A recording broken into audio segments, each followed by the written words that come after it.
大家好，唔知大家有冇試過坐船遇到風浪呢？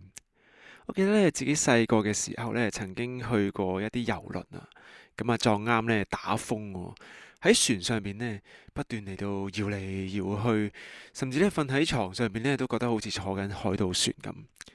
細個嘅時候當然唔覺得係一個好恐怖嘅事啦，但係咧我發覺去到大個嘅時候呢，當再遇到風浪呢，喺船上邊都覺得幾驚同埋幾無助。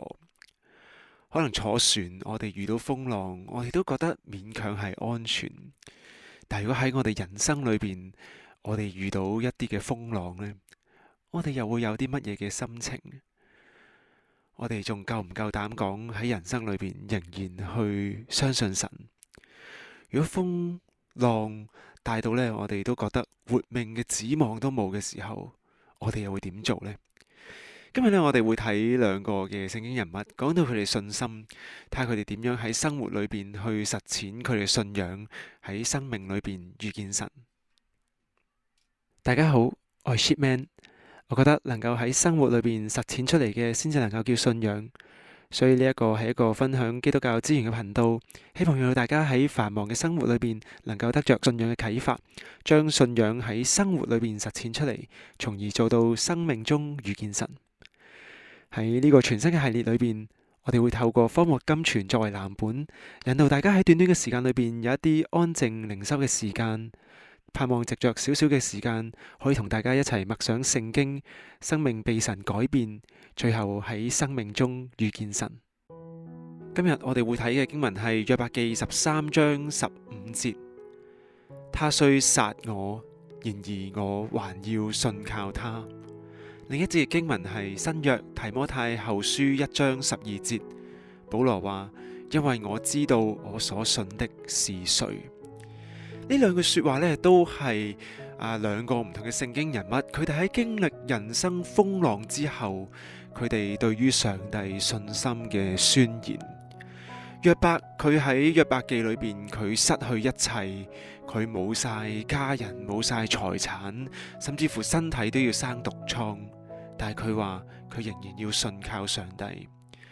保羅佢喺人生裏邊，佢經歷好多嘅風浪，經歷患難，經歷俾人逼迫，甚至乎佢坐喺船上邊，佢經歷風浪嘅時候，佢連活命嘅指望都冇。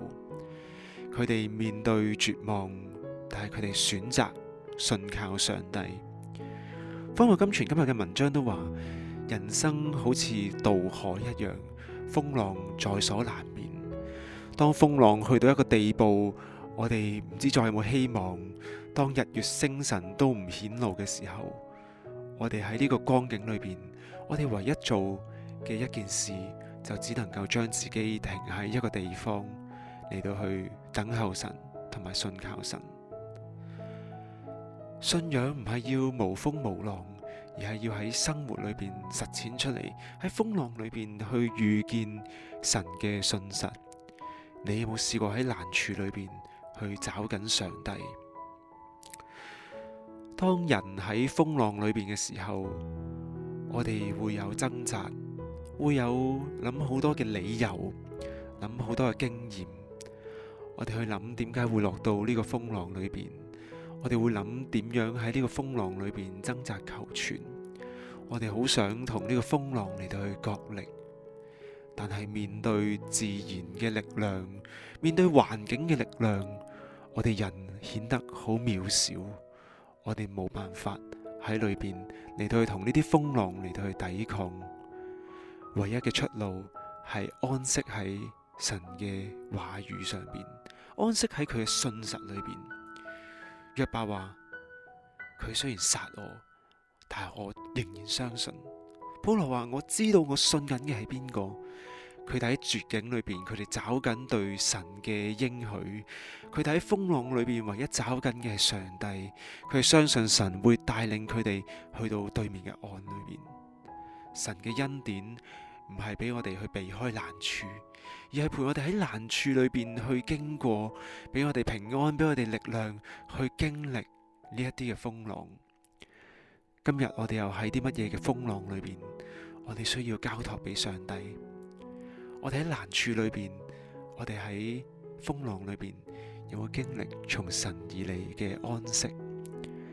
我曾經都聽過一啲弟兄姊妹分享佢哋嘅見證，佢哋過去日子曾經係一個好強壯嘅人，但係佢哋喺一啲嘅事情裏邊，佢哋經歷咗重傷，佢哋要喺醫院去住幾個月嘅時間，佢哋喺裏邊乜嘢都唔做得，佢哋唔能夠再好似以前咁樣嚟到去揾錢，唔能夠再嚟到去為家庭去提供價值。佢哋喺嗰一個時間都迫使佢哋再次嚟到去思想，究竟生命嘅意義係啲乜嘢？迫使佢哋去諗，究竟有啲乜嘢可以成為佢哋唯一嘅依靠？過去佢哋依靠住自己揾錢嘅能力，依靠住體力，依靠住自己各樣可以捉得到嘅嘢，但係一夜之間乜嘢都失去晒嘅時候，佢哋只能夠相信上帝。喺裏邊，佢哋重新去經歷從神而嚟嘅平安。佢哋等候上帝嘅時候，佢哋與神嚟到去相遇。佢哋再次體會得到神點樣喺風浪裏邊帶領佢哋，體會到神點樣成為佢哋風浪裏邊嘅依靠。慢慢佢哋開始經歷風浪，即使冇停到，但係佢哋經歷到心裏邊嘅平安。喺呢個等候嘅過程裏邊，佢哋再次揾得返原來上帝喺呢隻船裏邊同佢哋同在。佢哋睇到呢位上帝係風浪嘅主。各位弟兄姊妹，我哋又有冇一場嘅風浪經歷緊？我哋要喺呢個風浪裏邊去依靠上帝，盼望我哋都能夠喺呢個風浪裏邊實踐對上帝嘅信心啊！我哋最後一齊嚟祈禱啊！親愛主，多謝你，因為你比起一切嘅風浪，你還要大。主，當我哋嚟到去向你去述說呢個風浪有幾大嘅時候，主，你提醒我哋要向呢啲風浪嚟到去述說我哋所信嘅神有幾偉大。